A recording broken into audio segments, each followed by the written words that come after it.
तो आइए सुनते हैं उसने कहा था कहानी का भाग 2। 8 नहीं 10 लाख एक एक अकालिया सिख 1.25 लाख के बराबर होता है।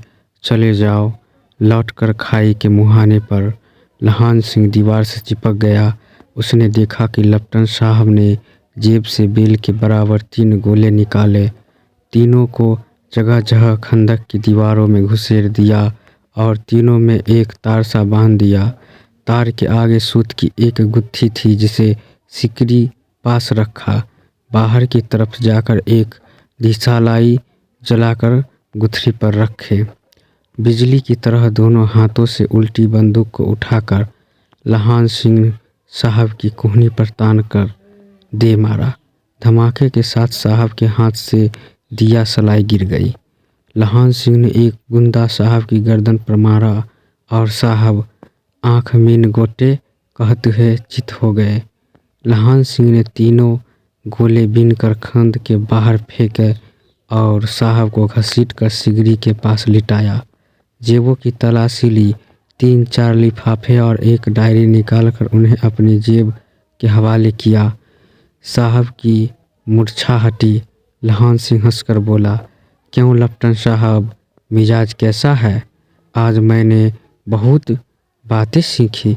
यहाँ सीखा कि सिख सिगरेट पीते हैं। यह सिख की जगहदारी के जेल में नीलगाय होती है और उनके 2 फुट 4 इंच के सींग होते हैं।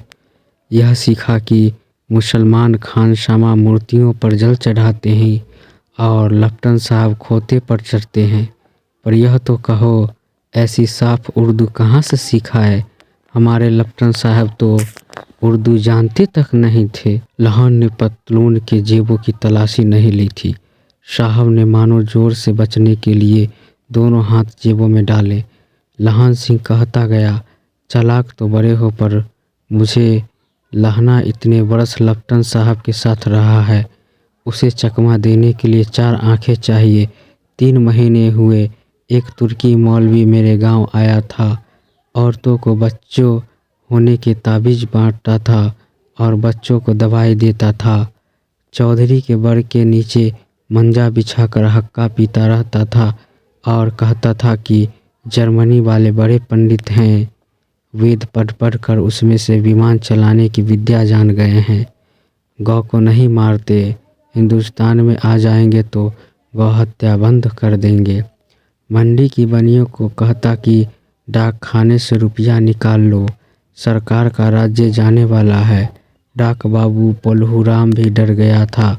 मैंने मुल्ला जी की दाढ़ी मूड़ दी थी और गांव से बाहर निकाल कर कहा था कि जो मेरे गांव में अब पैर रखा तो। साहब की जेब में से पिस्तौल चली और लहान की जांघ में गोली लगी। इधर लहान की हेनरी मार्टिन के 2 फायरों ने साहब की कपाल क्रिया कर दी। थराक सुनकर सब दौड़ाए। बोधा सिंह चिल्लाया, क्या है? लहान सिंह ने उसे यह कहकर सुला दिया कि एक हड़का हुआ कुत्ता आया था, मार दिया और सब हाल कह दिया। सब बंदूकें लेकर तैयार हो गए। लहना ने साफा पकड़ कर घाव के दोनों तरफ पट्टियां घसकर बांधी। घाव मांस में ही था। पट्टियों के कसने से लहू निकलना बंद हो गया। इतने में 70 जर्मन चिल्लाकर खाई के घुस पड़े। सिखों की बंदूकों की बाढ़ ने पहले धावों को रोका, दूसरे को रोका, पर यहाँ थे 8। लहान सिंह तक तक कर मार रहा था। वह खड़ा था और लेटे हुए थे और वे 70 अपने मुर्दा भाइयों के शरीर पर चढ़कर जर्मन आगे घुसे आते थे। थोड़े से मिनटों में वे अचानक आवाज़ आई, वाहेगुरु जी की फतह, वाहेगुरु जी का खालसा। और धड़ाधड़ बंदूकों के फायर जर्मनी की पीठ पर पड़ने लगे। ऐन मौके पर जर्मन 2 चक्की के पाटों के बीच में आ गए। पीछे से सूबेदार हजार सिंह जवान आग बरसाते थे और सामने लहान सिंह के साथियों के संगीन चल रहे थे। पास आने पर पीछे वालों ने भी संगीन पिरोने शुरू कर दिया। एक किलकारी और अकाल सिखादी फौज आई। वाहेगुरु जी फतह, वाहेगुरु जी का खालसा, सत श्री अकाल पुरख।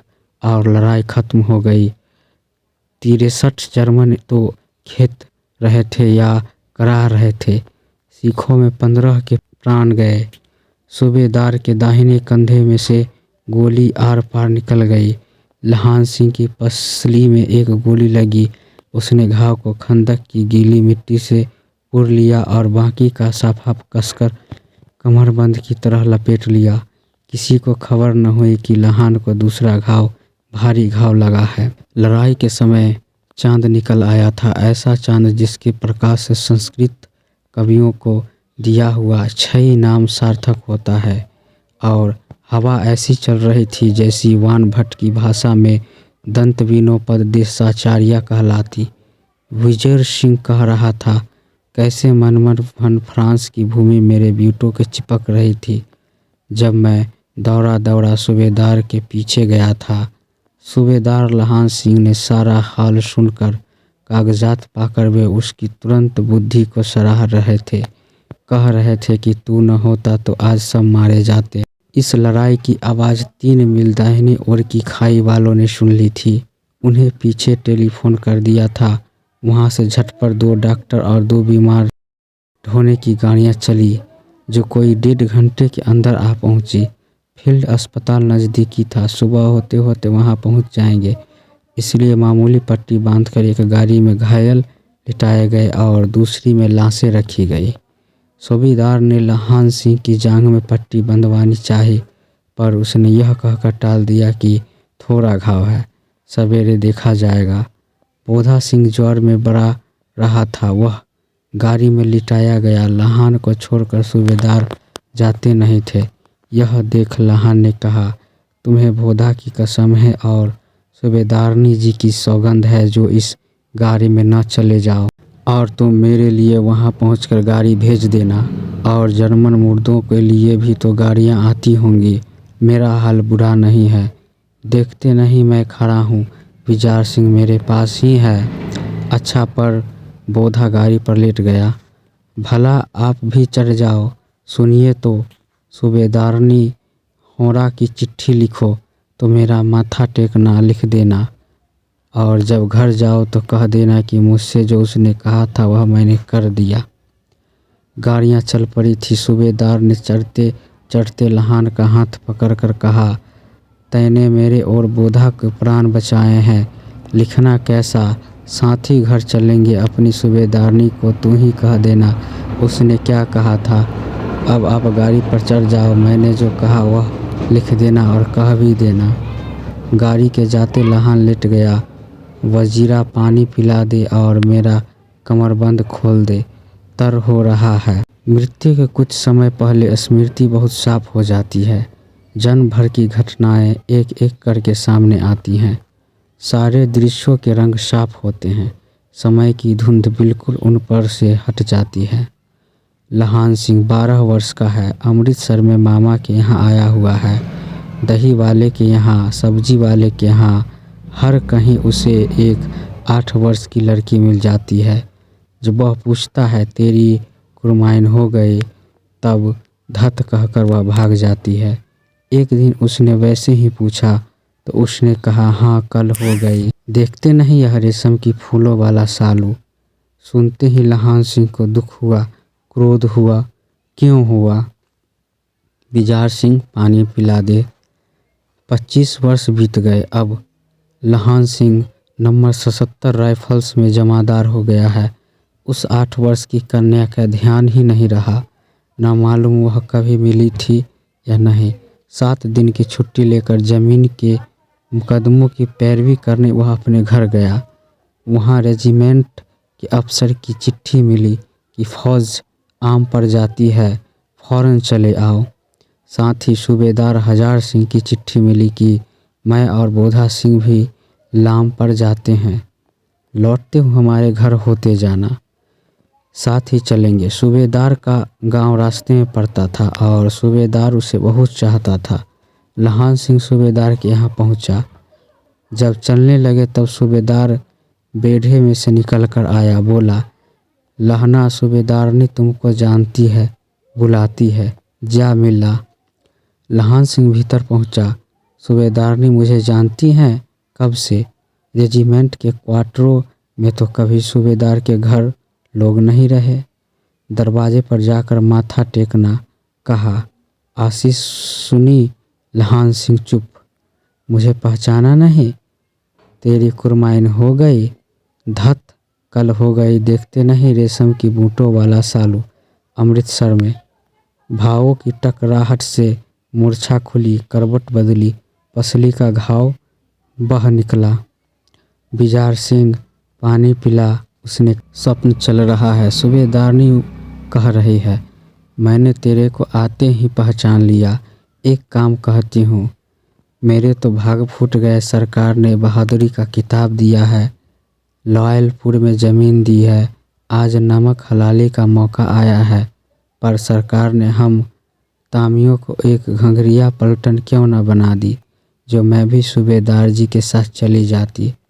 एक बेटा है, फौज में भर्ती हुए उसे 1 ही बरस हुआ है। उसके पीछे 4 और हुए हैं, पर एक भी नहीं जिया।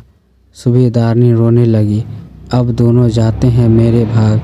तुम्हें याद है एक दिन तांगे वाले का घोड़ा दही वाले की दुकान के पास बिखर गया था। तुमने उस दिन मेरे प्राण बचाए थे। आप घोड़े के लातों में चले गए थे और मुझे उठाकर दुकान के तख्ते पर खड़ा कर दिया था।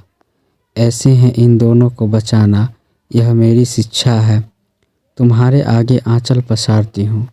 रोती रोती सूबेदारनी ओबरी में चली गई। लहान भी आंसू पोंछता हुआ बाहर आया। बिरार सिंह, वजीरा सिंह, पानी पिला, उसने कहा। लहान का सिर अपनी गोद में लिटाए वजीरा सिंह बैठा है। जब मांगता है तब पानी पिला देता है। आधे घंटे तक लहना चुप रहा, फिर बोला, कौन, कीरत सिंह? वजीरा ने कुछ समझकर कहा, हाँ भैया, मुझे और ऊंचा कर ले, अपने पट्टे पर मेरा सिर रख ले। वजीरा ने वैसा ही किया। हाँ अब ठीक है, पानी पिला दे। बस अब के हार में यह आम खूब फलेगा। चाचा भतीजा दोनों यहीं बैठकर आम खाना। जितना बड़ा तेरा भतीजा है उतना ही यह आम है। जिस महीने उसका जन्म हुआ था उसी महीने मैंने इसे लगाया था।